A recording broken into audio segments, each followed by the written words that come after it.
નમસ્કાર વિદ્યાર્થી મિત્રો, ધોરણ 9 વિષય સામાજિક વિજ્ઞાન, પ્રકરણ 10 સરકારના અંગો. સરકારના અંગો 3 છે: ધારાસભા, કારોબારી અને ન્યાયતંત્ર. એ વિશે આપણે અગાઉના ધોરણોમાં અભ્યાસ કરી ચૂક્યા છીએ કે સરકારના અંગો કયા કયા. તો ધારાસભા, કારોબારી, ન્યાયતંત્ર.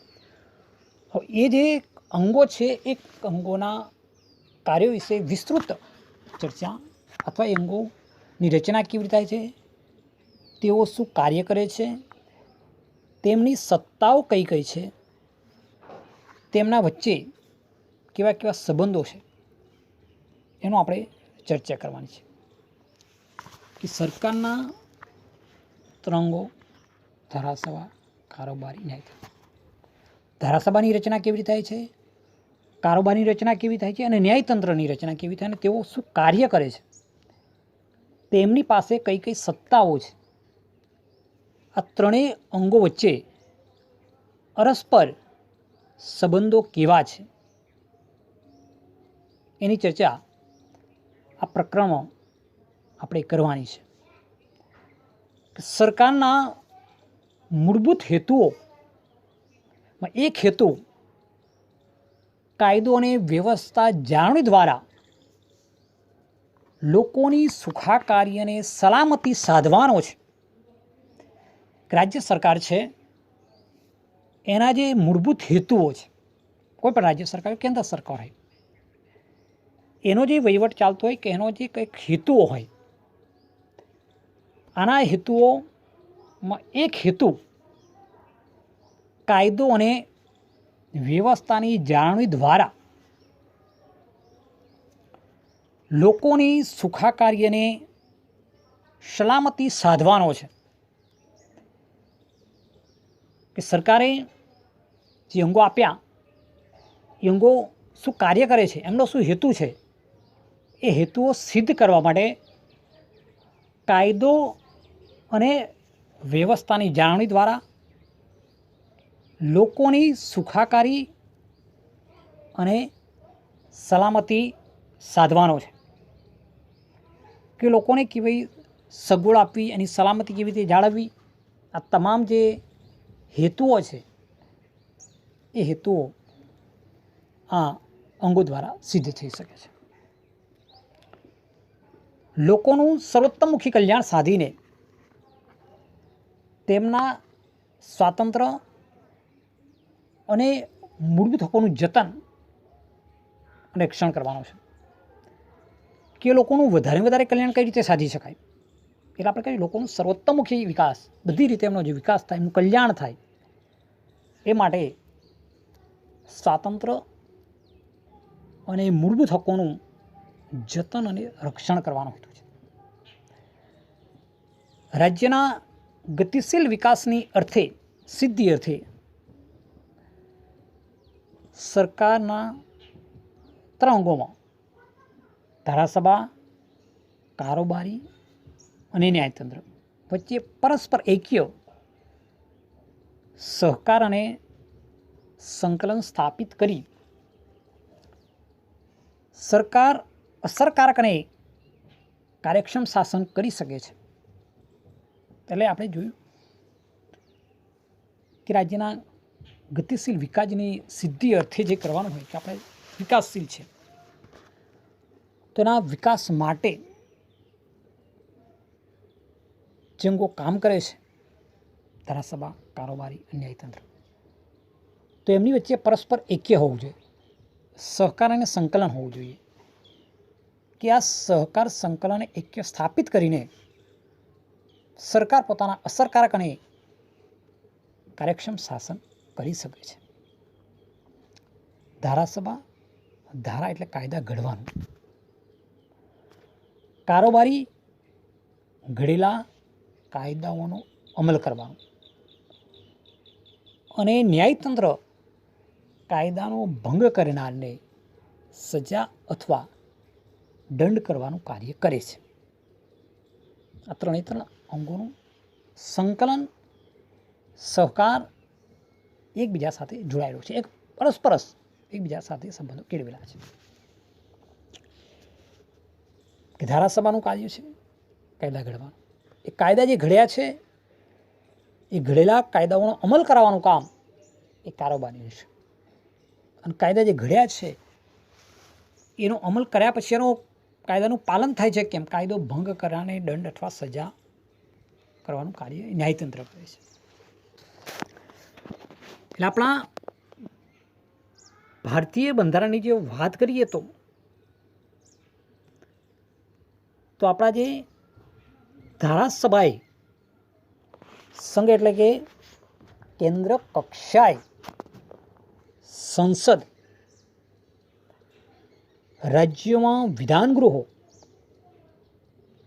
કારોબાર એટલે કે સંઘ એટલે આપણે કેન્દ્ર કહીએ, એમાં રાષ્ટ્રપતિ, વડાપ્રધાન, પ્રધાનમંડળ અને તેનું કાર્યાલય તથા વહીવટી તંત્ર.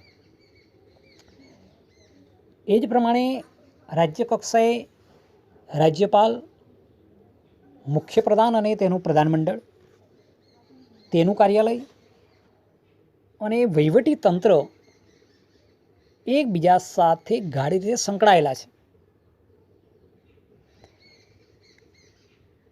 એટલે આપણા જે ભારતીય બંધારણની વાત કરીએ તો એની અંદર કેન્દ્ર કક્ષાએ એટલે સંઘ કક્ષાએ કે દેશ કક્ષાએ સંસદ છે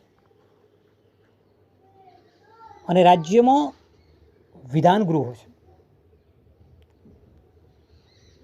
કારોબારીની અંદર વાત કરીએ તો રાષ્ટ્રપતિ, વડાપ્રધાન અને પ્રધાનમંડળ, તેનું કાર્યાલય અને તેનું વહીવટતંત્ર આવી જાય. જે રાજ્યની કારોબારીની વાત કરીએ તો રાજ્યપાલ, મુખ્યપ્રધાન, તેનું પ્રધાનમંડળ, તેનું કાર્યાલય અને વહીવટી તંત્ર એકબીજા સાથે ગાઢ રીતે સંકળાયેલા છે. ન્યાયતંત્રમાં સર્વોચ્ચ અદાલત ટોચ પર છે. ન્યાયતંત્ર એ દેશની અંદર મોટા મોટી સર્વોચ્ચ અદાલત. રાજ્યોમાં જો વાત કરીએ તો રાજ્યની વડી અદાલતો, તેના નીચેની તાબાની અદાલતો, જિલ્લા અને વિશેષ ખાસ અદાલતો છે. એટલે આમ જોવા જોઈએ તો ન્યાયતંત્ર ધારાસભાની કારોબારી બંનેથી તદ્દન અલગ, સ્વતંત્ર અને સુગ્રથિત છે. એટલે ત્રણે જે અંગો છે એની વાત થઈ ગઈ કે ધારાસભા અથવા વિધાનસભા ગૃહો, કારોબારી રાષ્ટ્રપતિ, વડાપ્રધાન, પ્રધાનમંડળ, એની કારોબારી આવી ગઈ. રાજ્ય કક્ષાએ રાજ્યપાલને, મુખ્યમંત્રી અને પ્રધાનમંડળો આ બધા એકબીજા સાથે જોડાયેલા. સર્વોચ્ચ અદાલત કેન્દ્ર એટલે દેશની અંદર સર્વોચ્ચ અદાલત છે. રાજ્યની અંદર રાજ્યની વડી અદાલત તો ખરી, પણ એની સાથે સાથે જિલ્લા અને એની તાબાની અદાલતો એટલે વિશેષ અદાલત હોય કે ખાસ અદાલતો હોય એની વાત છે. એટલે આમ ન્યાયતંત્ર કારોબારી અને ધારાસભાથી તદ્દન અલગ અને સ્વતંત્ર સુગ્રથિત છે. ભારત જુદા જુદા ઘટક રાજ્યોનું બનેલું રાજ્ય છે, સંઘ રાજ્ય છે. એટલે આપણા દેશની અંદર 29 રાજ્યો છે. એટલે 29 રાજ્યોનો એક સંઘ એટલે કે પ્રદેશ અથવા એક રાજ્ય બનેલું છે. એની અંદર જે આ કેન્દ્ર કે સંઘની આપણે વાત કરીએ છીએ એમાં કોઈ પણ જે ઘટક રાજ્ય સ્વતંત્ર અને સાર્વભૌમ નથી. આપણા દેશની અંદર જે ઘટક 29 રાજ્યો છે એમાં કોઈ રાજ્ય સ્વતંત્ર નથી કે એનું કોઈ સાર્વભૌમત્વ નથી. ભારતમાં સંઘ અને રાજ્ય કક્ષાએ સંસદીય પદ્ધતિથી રાજ્યો સરકારો વચ્ચે સત્તા વિશ્લેષણના સિદ્ધાંત અનુસાર સત્તાનો વિશ્લેષ થયો છે. ધારાસભાની કારોબારી વચ્ચે પરસ્પર ગાઢ અને પરસ્પરાવલંબી સંબંધો છે, જ્યારે ન્યાયતંત્રનું અલગ, સ્વતંત્ર, નિષ્પક્ષ એવું વિશિષ્ટ સ્થાન રહેલું છે. એટલે ભારતની અંદર આપણે જોઈએ કે સંઘ અને રાજ્ય કક્ષાએ જે રાજ્ય સરકારો વચ્ચે સત્તા વિશ્લેષણનો જે સિદ્ધાંત છે એ સત્તા વિશ્લેષ થયો હોવાથી ધારાસભા અને કારોબારી વચ્ચે પરસ્પરલંબી સંબંધો છે. જ્યારે આપણું જે ન્યાયતંત્ર અલગ, સ્વતંત્ર, નિષ્પક્ષ એનું એક વિશિષ્ટ સ્થાન છે. આ પ્રમાણે સરકારના અંગોના 3 અંગોનું કાર્ય વહેંચેલું છે. હવે આગલા મુદ્દામાં આપણે ચર્ચા કરી સત્તા વિશ્લેષનો સિદ્ધાંત એટલે સત્તા વિશ્લેષનો સિદ્ધાંત એટલે શું એની ચર્ચા કરવાની છે. તો રાજ્ય સરકાર વતી જે કાર્યો કરે છે તે એકબીજાથી જુદા હોય છે. સમજી લો, રાજ્ય વતી સરકાર જે કાર્યો કરે છે તે એકબીજાથી જુદા હોય છે. ત્રણેય અંગોના કાર્યો એકબીજાથી ભિન્ન તથા દરેક કાર્યમાં વિશેષ પ્રકારની નિપુણતાની જરૂર પડે છે. 3 કાર્યો છે એકબીજા સાથે ભિન્ન. દરેકના કાર્યમાં વિશેષ પ્રકારની નિપુણતાની જરૂર પડે છે. એટલે કે જુદા જુદા અંગો દ્વારા જુદી જુદી વ્યક્તિ દ્વારા કાર્યો થવા જોઈએ અને છેલ્લે દરેક અંગે પોતપોતાનું અલગ કાર્ય કરવું જોઈએ. એટલે જુદા જુદા અંગો છે તો જુદી જુદી વ્યક્તિઓ દ્વારા કાર્ય થવા જોઈએ. દરેકે પોતપોતાનું અલગ કાર્ય કરવું જોઈએ. સત્તા વિશ્લેષ થવાથી સત્તાનો બેફામ ઉપયોગ થવાની સંભાવના ઘટે છે. સમજી લો કે સત્તા વિશ્લેષ શા માટે? તો સત્તા વિશ્લેષ જો કર્યો હોય તો સત્તાનો જે બેફામ ઉપયોગ થતો હોય એની સંભાવના ઘટે છે. 3 અંગોના કાર્ય થકી સરકારનો વહીવટ સરળ અને કાર્યક્ષમ બને તે માટે તેમની વચ્ચે સત્તાનો વિશ્લેષ કરવો જરૂરી છે. એટલે 3 જે અંગો છે એ 3 અંગોના કાર્યો અલગ અલગ રીતે વહેંચેલા છે. 3 અંગો એટલા માટે બનાવેલા છે કે 3 અંગોથી સરકારનો વહીવટ સરળ અને કાર્યક્ષમ બને છે. એટલા માટે અમે ચિંતા. દાખલા તરીકે ધારાસભાને કાયદો ઘડવાની સત્તા છે તો તેનો દુરુપયોગ ન કરે તેથી કારોબારી અને ન્યાયતંત્રને કેટલીક એવી સત્તા હોય છે કે જેથી તે ધારાસભાને નિયંત્રણમાં રાખે. તે જ રીતે કારોબારી પર ધારાસભા અને ન્યાયતંત્ર દ્વારા અંકુશ મૂકવામાં આવ્યો છે. તે રીતે ન્યાયતંત્રને ધારાસભા અને કારોબારી પર નિયંત્રણ મૂકવાની કેટલીક સત્તાઓ આપવામાં આવી છે. એના માટે એને સત્તા વિશ્લેષ કહેવામાં આવી છે કે જે કાર્ય કરે છે કે 3 અંગો. એટલે સત્તા વિશ્લેષનો સિદ્ધાંત એટલે શું કે સત્તા વિશ્લેષ કરવાથી સત્તાનો જે બેફામ ઉપયોગ થતો હોય તો ઘટે. 3 અંગો જે ધારાસભાને કાયદો ઘડવાની સત્તા છે, કાયદો ઘડવાની જે સત્તા છે પણ એનો સત્તાનો દુરુપયોગ ન કરે એના માટે કારોબારી અને ન્યાયતંત્રને કેટલીક સત્તા આપી છે કે જેથી એ ધારાસભાને નિયંત્રણમાં રાખી શકે. તે કારોબારી અમલ કરવાના જે કાયદાઓ છે એનો અમલવારી જ્યારે કરાવતા હોય તો ધારાસભા અને ન્યાયતંત્ર દ્વારા અંકુશ મૂકવામાં આવ્યો છે કારોબારી પર. એ રીતે ન્યાયતંત્રને ધારાસભા અને કારોબારી પર નિયંત્રણ મૂકવાની કેટલીક સત્તાઓ આપવામાં આવેલી છે. આ પ્રમાણે સત્તા વિશ્લેષણ સિદ્ધાંત કહેલો છે કે સત્તાનું વિશ્લેષણ કરવામાં આવ્યું છે પોતપોતાના કાર્ય અને એકબીજા પર એના અંકુશો મૂકેલા છે. હવે આપણે આગળ જોઈએ ધારાસભા. ભારતીય સંસદીય લોકશાહી ધરાવતું પ્રજાસત્તાક રાજ્ય છે. ભારત શું છે? સંસદીય લોકશાહી ધરાવતું પ્રજાસત્તાક રાજ્ય છે. લોકોનું પ્રતિનિધિત્વ સંઘ એટલે કેન્દ્ર કક્ષાએ, સંસદમાં અને રાજ્ય કક્ષાએ વિધાનસભામાં જોવા મળે છે. દેશની મહત્ત્વની અને સર્વોપરી સંસ્થા સંસદ છે. ભાઈ આ સમજી લઈએ કે ધારાસભા એટલે સંસદીય લોકશાહી ધરાવતું પ્રજાસત્તાક રાજ્ય છે. લોકોનું પ્રતિનિધિત્વ સંઘ એટલે કે કેન્દ્ર કક્ષાએ સંસદમાં અને રાજ્ય કક્ષાએ વિધાનસભામાં જોવા મળે છે. દેશની મહત્વની સર્વોપરી સંસ્થા સંસદ છે.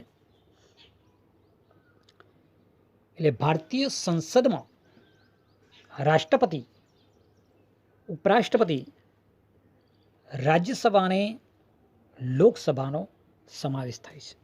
આ થઈ ધારાસભા. એટલે પ્રશ્ન આવી શકે ભારતીય સંસદમાં કોનો સમાવેશ થાય છે?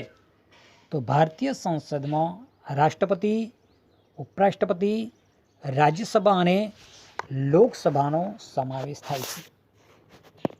ધારાસભાના બે પ્રકાર છે.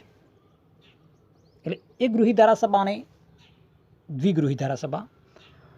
એકગૃહી ધારાસભાની અંદર કે જ્યાં ધારાસભા એક ગૃહની બનેલી હોય છે, તેથી તેને એકગૃહી ધારાસભા કહેવામાં આવે છે. એકગૃહી એટલે જ્યાં માત્ર વિધાનસભા એકલું હોય એને એકગૃહી ધારાસભા કહેવામાં. આપણે ગુજરાત એનું ઉદાહરણ છે. ગુજરાતમાં આપણે વિધાનસભા ચાલે છે, ધારાગૃહ છે, એક જ છે, એમાં 182 સભ્યો છે. તો આપણે જે વિધાનસભા છે એટલે આપણું જે ગુજરાતનું જે ધારાસભા ગૃહ છે એ ગૃહી છે. દ્વિગૃહી ધારાસભા કે જ્યાં ધારાસભા બે ગૃહોની બનેલી હોય છે તેને દ્વિગૃહી ધારાસભા કહે છે. કે આપણા ભારતના એવા કેટલાક રાજ્યો છે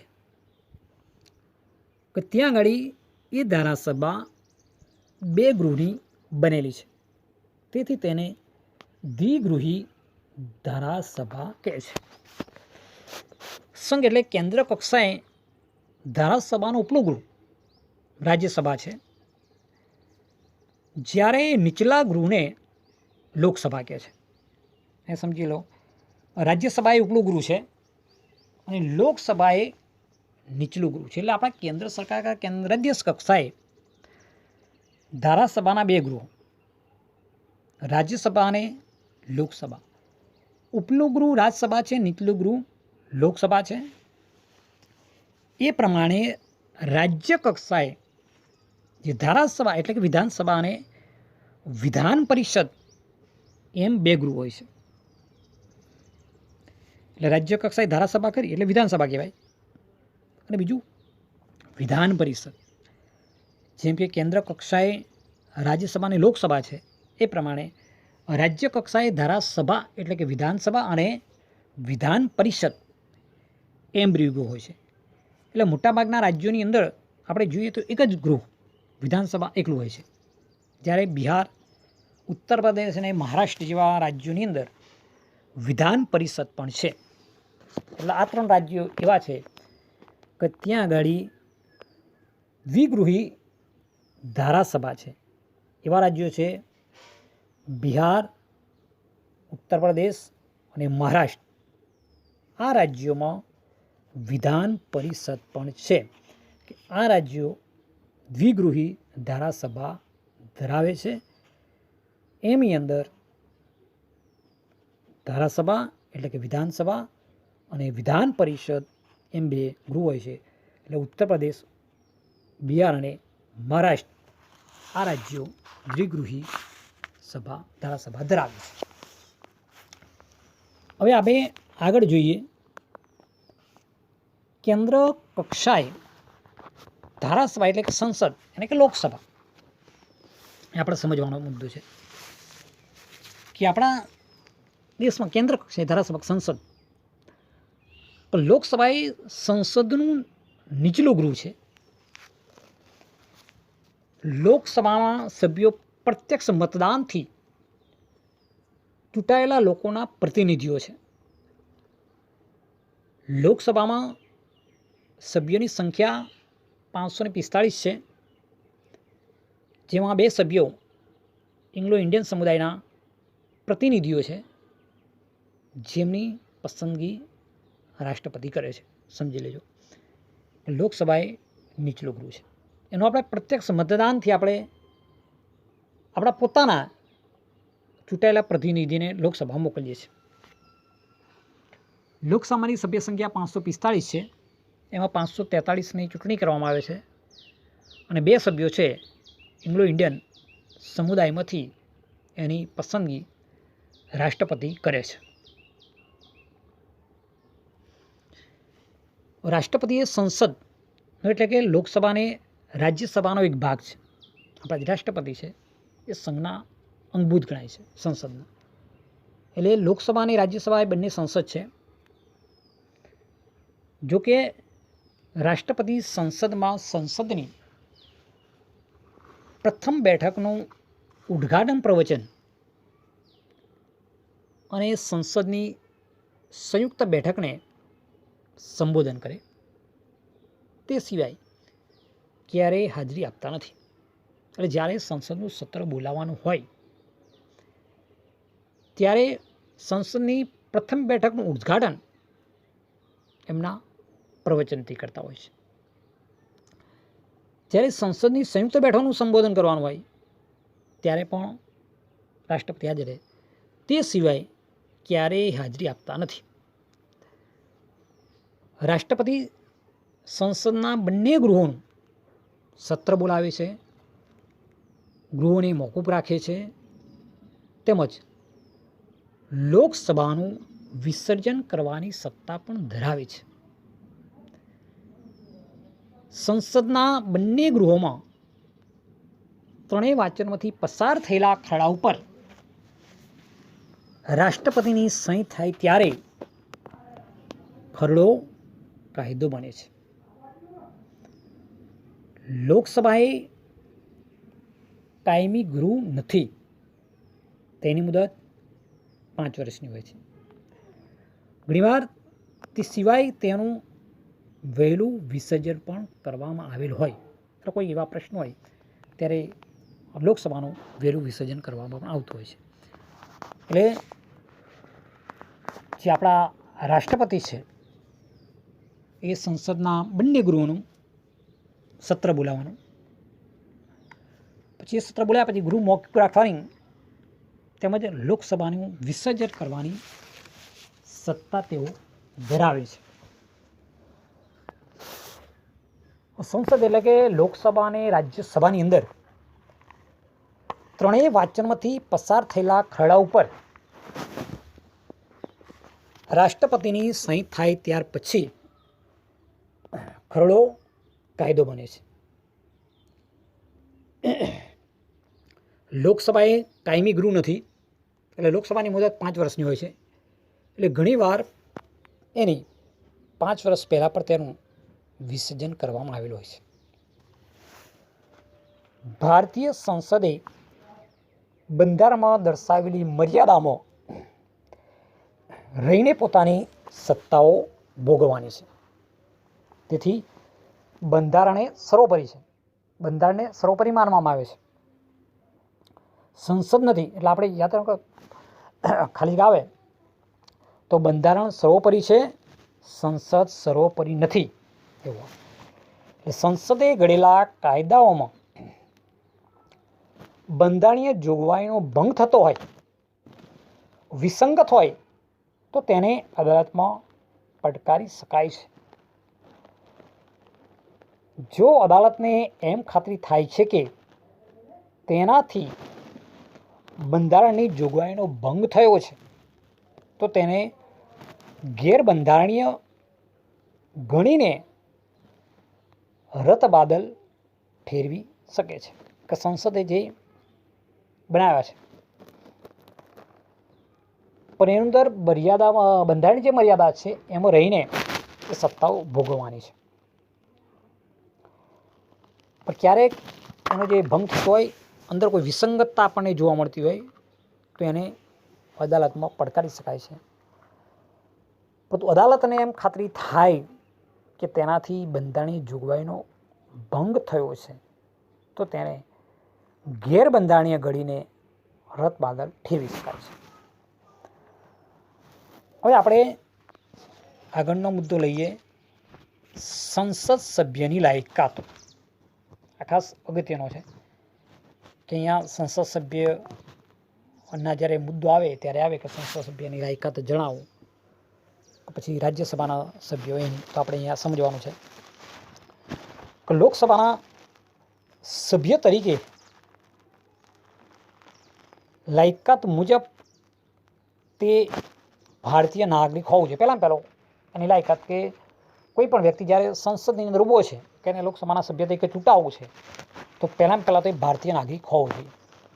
બીજું છે, જે ચૂંટણી લડાય છે તો ચૂંટણી લડવા માટે ઓછામાં ઓછી 25 વર્ષની ઉંમર હોય અને સંસદે નક્કી કરેલી અન્ય લાયકાત ધરાવતો હોય, પરંતુ તે નાદાર કે માનસિક રીતે અસ્થિર જાહેર કરાયેલ ન હોવું જોઈએ.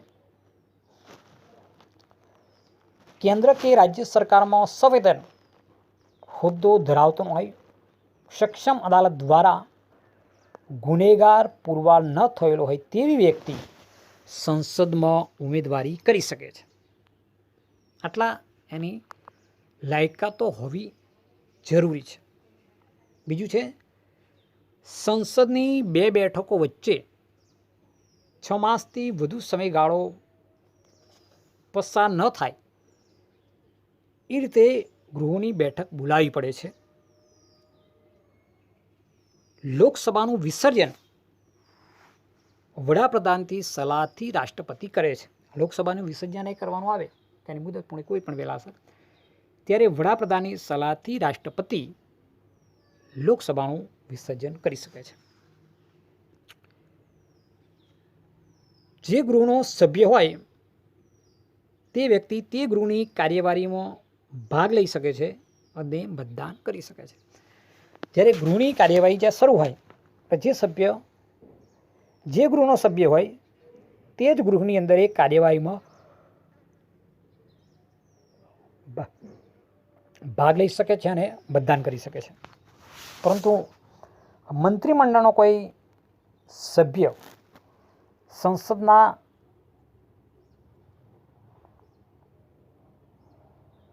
નીચલા ગૃહનો સભ્ય ન હોય તો પણ તે બંને ગૃહોની ચર્ચામાં ભાગ લઈ શકે, સંબોધન કરી શકે.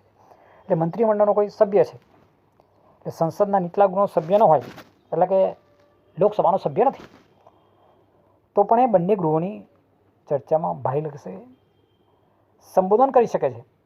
પરંતુ જે ગૃહમાં સભ્ય હોય તે જ ગૃહમાં તેઓ મતદાન કરી શકે છે. એટલે રાજ્યસભાનો સભ્ય હોય તો એ રાજ્યસભાની અંદર જ મતદાન કરી શકે, અને લોકસભાનો સભ્ય હોય તો લોકસભાની અંદર એ પોતે મતદાન કરી શકે છે. લોકસભાની અંદર ગુજરાતમાં 26 બેઠકો છે. લોકસભાની મુદત 5 વર્ષની હોય છે. જો કે તે ગાંવ રાષ્ટ્રપતિ તેને વિખેરી નાખી શકે છે. રાષ્ટ્રીય કટોકટીમાં તેઓ 1 વર્ષ સુધી લંબાવી શકે છે. રાષ્ટ્રપતિ એ લોકસભાનું વિસર્જન કર્યું હોય તો તે પગલાંને અદાલતમાં પડકારી શકાતું નથી.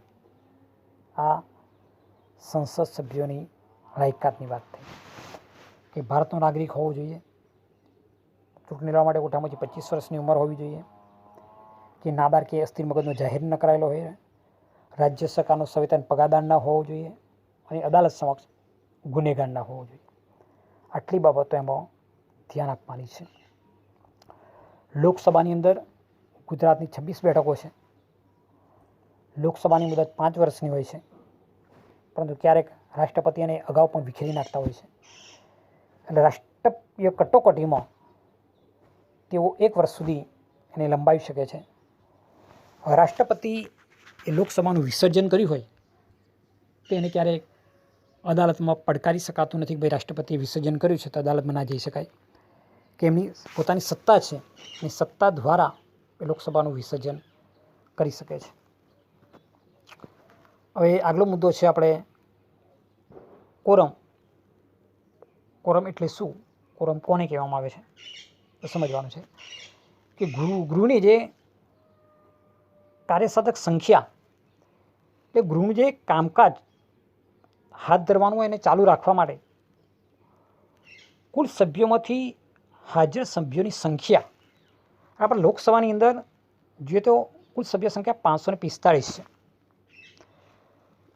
તેમાંથી 1 એટલે કે 55 સભ્યોની ગૃહમાં હાજરી જરૂરી ગણાય. એટલે કોઈ પણ કાર્ય કરવાનું હોય એટલે કોરમ જરૂરી છે. એટલે ગૃહની કાર્યવાહક સમિતિ જ્યારે કામ કરતી હોય કે એનું કામકાજ હાથ ધરવાનું હોય, ચાલુ રાખવાની હોય, તો એ કુલ સભ્યો જે 545માંથી 1 ભાગના એટલે કે 55 સભ્યો હાજર હોય તો પણ ગૃહની કાર્યવાહી થઈ શકે છે. એ જ પ્રમાણે રાજ્યસભાની અંદર રાજ્યસભાની કાર્યસાધક સભ્ય સંખ્યા 250 છે. તો 250માંથી 1 એટલે કે 25 સભ્ય સંખ્યા ગણાય. એટલે 25 સભ્યો હાજર હોય તો પણ ગૃહની કાર્યવાહી ચાલી શકે છે. એટલે કોરમ હોવું જરૂરી છે. એટલે આ પ્રમાણે સંસદીય લાયકાતો અને કોરમ કે જે કંઈ સભ્ય સંખ્યા છે એના 10મા ભાગના સભ્યો હોવા જોઈએ, 1 ભાગના સભ્યો એની અંદર હોવા જોઈએ. 245 છે, 545 તો 55 સભ્યો હાજર જોઈએ, અને 250 છે તો 25 સભ્યો રાજ્યસભામાં જોઈએ જરૂરી છે. આ થયું કોરમ કે કાર્યવાહી પૂરી કરવા અને ચાલુ રાખવા માટે. હવે આપણે બીજા મુદ્દાને જોઈએ, રાજ્યસભા. તો રાજ્યસભા એ સંસદનું ઉપલું ગૃહ છે. તે રાજ્યનું પ્રતિનિધિત્વ ધરાવતું ગૃહ છે. રાજ્યસભામાં 250થી વધીને એટલા સભ્યોની જોગવાઈ કરવામાં આવી છે. તે રાજ્યનું પ્રતિનિધિત્વ ધરાવતું ધારાગૃહ છે. જેમ કે લોકસભા એ લોકોનું પ્રતિનિધિત્વ કરે છે, તો રાજ્યસભા એ રાજ્યનું પ્રતિનિધિત્વ કરે છે. રાજ્યની કોઈ પણ રજૂઆત હોય તો એ રાજ્ય વતી જે પ્રતિનિધિ રાજ્યસભાના સભ્ય એ સંસદમાં રજૂ કરે છે. જેમાં પરોક્ષ રીતે જે તે રાજ્યોની અને સંઘ પ્રદેશોની વિધાનસભાના ચૂંટાયેલા સભ્યો દ્વારા સમપ્રમાણ પ્રતિનિધિત્વ પદ્ધતિથી ચૂંટવામાં આવે છે. રાજ્યસભાના ચૂંટાયેલા સભ્યોની સંખ્યાને 238 છે. બાકીના 12 સભ્યોની રાષ્ટ્રપતિ દ્વારા નિયુક્ત કરેલ સભ્યો હોય છે. એટલે 250 કુલ સભ્ય સંખ્યા કરી પરંતુ 238ની ચૂંટણી કરવામાં આવે છે. પરોક્ષ રીતે ચૂંટણી થાય એટલે વિધાનસભાના સભ્યો દ્વારા એ ચૂંટણી કરવામાં આવતી હોય છે. અને 12 જે વધ્યા એ 12ની રાષ્ટ્રપતિ નિયુક્ત કરે છે. જેમાં સાહિત્ય, વિજ્ઞાન, કલા, સાંસ્કૃતિક, રમતગમત અને સમાજ સેવાનું જે ક્ષેત્રની અંદર જેને વિશેષ અને વ્યવહારુ જ્ઞાન અનુભવ ધરાવતા હોય એવા સભ્યોની રાજ્યસભાના સભ્ય તરીકે નિમણૂક આપવામાં આવતી હોય છે. કોઈ એક વ્યક્તિ એક સાથે 2 ગૃહની સભ્ય રહી શકતી નથી. તો કોઈ પણ એક ગૃહની અંદર એ પોતે સભ્ય રહી શકે છે. એક સાથે 2 ગૃહની અંદર ક્યારે સભ્ય રહી શકતી નથી. એટલે રાજ્યસભામાં રાજ્યસભા અને લોકસભામાં લોકસભા કોઈ પણ એક ગૃહની અંદર એ સભ્ય રહી શકે. એક સાથે 2 ગૃહની અંદર ક્યારે સભ્ય તરીકે રહી શકે નહીં. હવે આપણે રાજ્યસભાના સભ્યની લાયકાત જોઈએ. રાજ્યસભાના સભ્ય થવા માટે તે વ્યક્તિ પ્રથમ તો ભારતની નાગરિક હોવી જોઈએ અને 30 વર્ષ કે તેથી વધુ ઉંમર ધરાવતી વ્યક્તિ હોવી જોઈએ.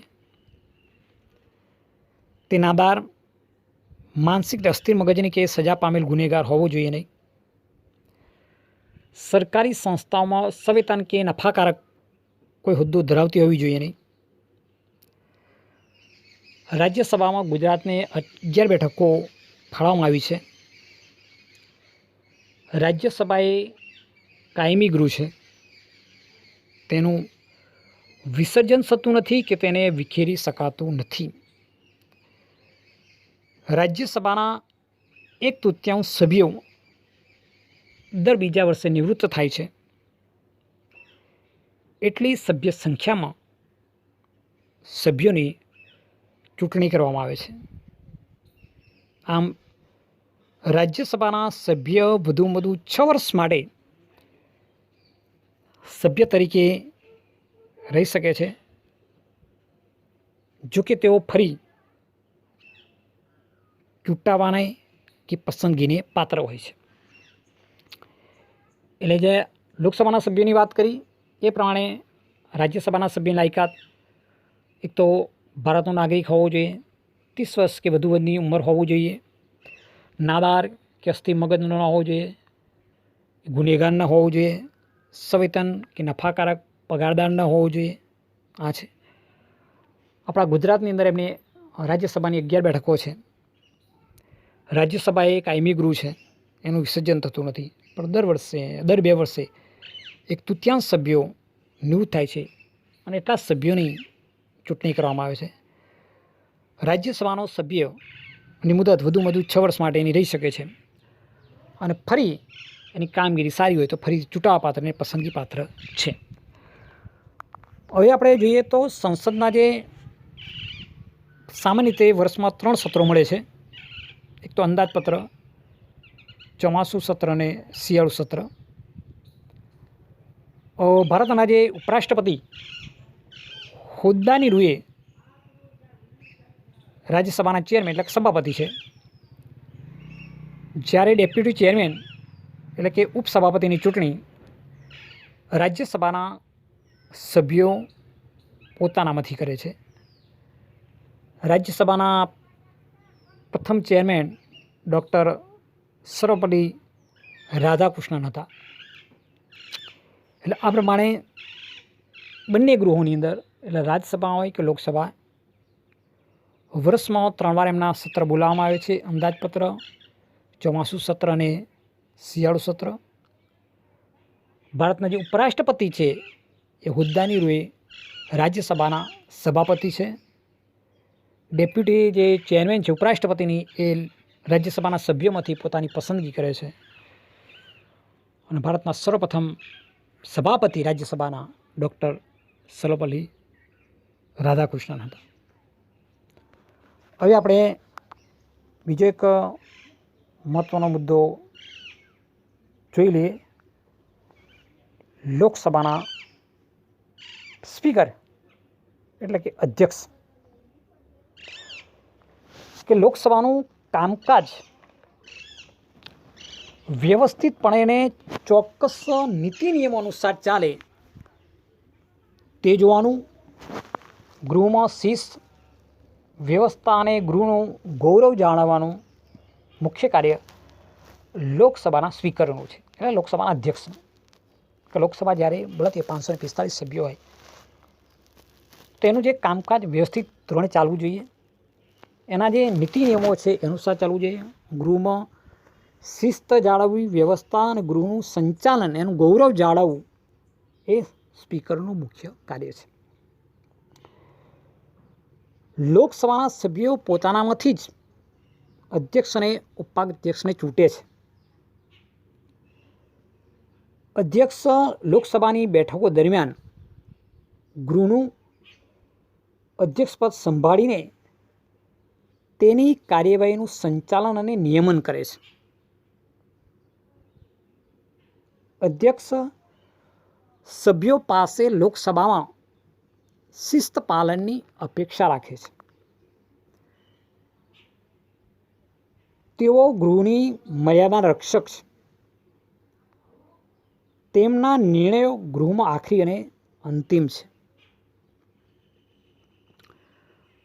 અધ્યક્ષ કોઈપણ રાજકીય પક્ષના સભ્ય કે પક્ષનું પીઠબળ ધરાવતા હોઈ શકે છે, પરંતુ તેઓ અધ્યક્ષ પદે ચૂંટાયા પછી તેમણે ગૃહની કાર્યવાહી તટસ્થ અને નિષ્પક્ષ રીતે ચલાવવાની રહેશે.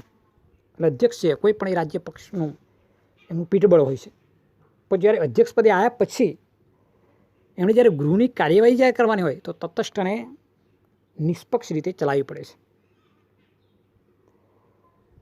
લોકસભાના વિસર્જન કે ભંગ સાથે અધ્યક્ષની મુદત પણ પૂર્ણ થાય છે, એટલે અધ્યક્ષ પણ 5 વર્ષ માટે જ હોય છે. પરંતુ નવી જ્યારે લોકસભાની રચના થાય ત્યાં સુધી તેઓ હોદ્દા પર ચાલુ રહે છે. 14 દિવસની નોટિસથી લોકસભાના સભ્યો સાદી બહુમતીથી ઠરાવ પસાર કરીને સ્પીકરને હોદ્દા પરથી દૂર કરી શકે છે. લોકસભામાં કે ધારાસભામાં થતા ભાષણો, ટીકાઓ અધ્યક્ષને સંબોધીને થાય છે. સંસદના બંને ગૃહોમાં કાર્યવાહી અંગ્રેજી કે હિન્દી ભાષામાં થઈ શકે છે, પરંતુ આ બંને ભાષા ન જાણકાર સભ્યને તેની માતૃભાષામાં સંબોધવાની પરવાનગી અધ્યક્ષ આપી શકે છે. અધ્યક્ષની પરવાનગી મેળવ્યા સિવાય સતત 60 દિવસ સુધી સભ્ય લોકસભામાં ગેરહાજર રહે તો તેની બેઠક ખાયલી થવા ગણાય છે. અધ્યક્ષ ગૃહની સભાને મુલતવી રાખે છે, એટલે 60 દિવસ સુધી કોઈ પણ સભ્ય ગેરહાજર હોય અધ્યક્ષની પરવાનગી સિવાય તો એની બેઠક ખાલી થયેલી ગણાય છે. અધ્યક્ષ ગૃહની સભાને મુલતવી રાખી શકે છે. હવે આપણે જોવાનું છે ક્રોસ વોટિંગ એટલે કે નિર્ણાયક મત. ગૃહની કોઈ કાર્યવાહીમાં જ્યારે કોઈ પ્રશ્ન બાબત કે સમસ્યા અંગે ખરડા પરની ચર્ચા વિમર્શના અંતે નિર્ણય વખતે તરફેણમાં કે વિરુદ્ધમાં મત સરખા પડે ત્યારે અધ્યક્ષ પોતાનો નિર્ણાયક મત સ્ક્રોટ વોટિંગ આપી શકે છે. તે સિવાય તેઓ ગૃહમાં મતદાનમાં ભાગ લઈ શકતા નથી. સમજો છે, ગૃહની જ્યારે કાર્યવાહી થઈ હોય, કોઈ પ્રશ્ન, કોઈ સમસ્યા, કોઈ વિસંગતતા આવી છે, તે સમયે એની તરફેણમાં કે વિરુદ્ધમાં સરખા મત પડે ત્યારે અધ્યક્ષ પોતાનો નિર્ણાયક મત આપી અને ક્રોસ વોટિંગ કરી શકે છે. તે સિવાય ગૃહમાં ક્યારેય મતદાનમાં ભાગ લઈ શકતા નથી. લોકસભાના પ્રથમ અધ્યક્ષ ગણેશ વાસુદેવ માળવણકર હતા. અધ્યક્ષની ગેરહાજરીમાં ઉપાધ્યક્ષ ગૃહની બેઠકોનું સંચાલન કરે છે. અધ્યક્ષ અને ઉપાધ્યક્ષ બંનેની ગેરહાજરીમાં ગૃહનું સંચાલન સંબંધે વિવિધ રાજકીય પક્ષોના પીઢ અનુભવી અને સંસદીય પ્રક્રિયાના જાણકાર એવા તજજ્ઞ સભ્યોની સ્પીકર પેનલ તૈયાર કરવામાં આવે છે. તેના સભ્યો બંનેની ગેરહાજરીમાં ગૃહનું કામકાજ સંભાળે છે. જ્યારે સ્પીકર આજે અધ્યક્ષ નથી તો એની ગેરહાજરીમાં ઉપાધ્યક્ષ કાર્ય સંભાળે.